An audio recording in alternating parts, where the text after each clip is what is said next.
మన రాష్ట్ర ప్రతిష్టను కాపాడుకోవాల్సిన బాధ్యత ప్రతి ఒక్కరిపైన ఉంది, ప్రజలపైన ఉంది. ప్రజాప్రతినిధులమైన శాసనసభ్యులం, ఎమ్మెల్సీలో, రాష్ట్ర క్యాబినెట్ మీద ఉంది. అదేవిధంగా పత్రికా సోదరుల మీద కూడా ఉంది. మనం మన రాష్ట్ర ప్రతిష్టను కాపాడుకోవాలి.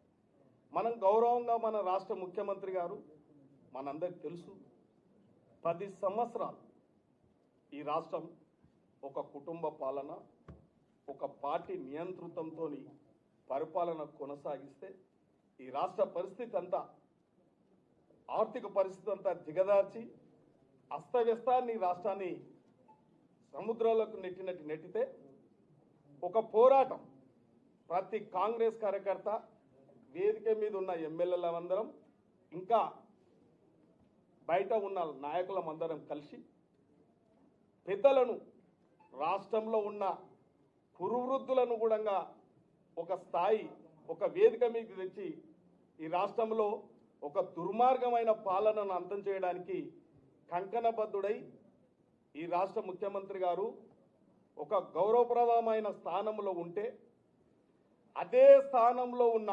మంత్రివర్గంలో ఉన్న ఒక మంత్రి గారు, వారి కుటుంబం మరీ పార్టీ కార్యకర్తలు అసహించుకున్న విధంగా రాష్ట్ర